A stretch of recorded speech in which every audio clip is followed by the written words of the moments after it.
یکی از خوشمزه ترین شیرینی ها شیرینی دانمارکیه و چه بهتر که این شیرینی رو بتونیم با این بافت لطیف و فوق‌العاده داخل تابه بدون همزن آماده کنیم. سلام به خوشمزه پزای کانال، به آشپزخونه کیمیا خیلی خوش اومدین. بریم که با هم شیرینی دانمارکی رو بدون فر و همزن آماده کنیم. ابتدا 2/3 لیوان شیر رو داخل ظرف میریزیم به همراه 2 قاشق غذاخوری نشاسته ذرت. 2 قاشق تا 3 قاشق غذاخوری هم شکر اضافه میکنیم و روی حرارت متوسط خوب هم میزنیم تا همه موادمون کامل با هم مخلوط بشن. برای راحت مخلوط شدن مواد من در ادامه از مفتول دستی استفاده کردم تا راحت تر بتونم موادم رو روی حرارت باز کنم. این مواد رو باید دائم هم بزنید تا زمانی که موادتون به جوش بیاد و کاملا غلیظ بشه. ببینید الان مواد من کامل به جوش اومده و در حال غل زدن هست. حتما باید موادتون خیلی خوب غل بزنه و به روایتی پخته بشه تا بوی خامی آرد گرفته بشه. من مواد رو همچنان روی حرارت متوسط هم میزنم تا زمانی که موادم یه مقدار غلیظ‌تر بشه. چون برای شیرینی لازم داریم بهتره که موادتون رو یه مقدار غلیظ‌تر بردارید که البته بعد از سرد شدن مواد سفت‌تر هم میشه. و در آخر من نوک قاشق چایخوری وانیل و یک مقدار خیلی کم گلاب بهش اضافه کردم و گذاشتم کنار تا موادم سرد بشه. 1 عدد تخم مرغ، 1 قاشق چایخوری خمیرمایه خشک فوری و 4 قاشق غذاخوری شکر رو با هم میزنیم.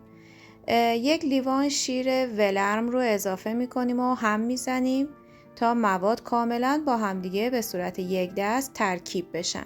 در ادامه 4 قاشق غذاخوری روغن مایه رو اضافه میکنیم و در حد مخلوط شدن هم میزنیم.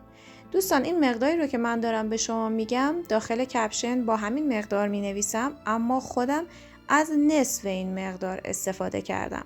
اگر شما دوست داشتید میتونید مثل من موادتون رو نصف کنید و همین تعداد شیرینی که به من میده برای شما هم همین تعداد شیرینی میشه.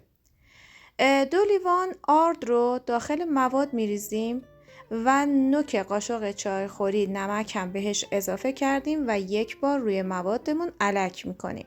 ولی آرد رو حتما کم کم به موادتون اضافه کنید. به یک باره اضافه کردن آرد ممکنه که باعث خشک شدن شیرینی بشه، چون میزان جذب مایعات توی آردها متفاوته. کم کم این کار رو انجام بدید و خمیرتون رو کم کم جمع کنید تا زمانی که یه خمیر کاملا یک دست و لطیفی داشته باشید. به هیچ عنوان خمیر شما خشک نباید باشه. ببینید در ادامه من خمیر رو شروع میکنم به ورز دادن. پیشنهاد میکنم که حتما این شیرینی رو امتحان کنید، چون فوق‌العاده راحته و خیلی خوشمزه است و کنار یه استکان چای حسابی میچسبه. ببینید الان خمیر رو من یک 4-5 دقیقه ورزش دادم و به این حد رسید کاملا یک دست شده و یه خمیر خیلی لطیف و خوبی داریم. الان من 20 دقیقه داخل محیط آشپزخونه میذارم تا خمیرم استراحت کنه. روی خمیر رو با نایلون و یه پارچه میپوشونم و 20 دقیقه بهش استراحت میدم. بعد از 20 دقیقه که خمیر استراحت کرد باید خمیرتون رو روی سطح کار باز کنید. من سطح کارم رو خیلی کم آردپاشی میکنم و خمیرم رو روی سطح کار باز میکنم. ضخامت خمیر حدوداً 4 تا 5 میل باشه کافیه. با وردنه خوب بازش کنید. اطراف خمیر رو میگیرم تا یک مربع یا یک مستطیل مرتب و اندازه‌ای داشته باشم.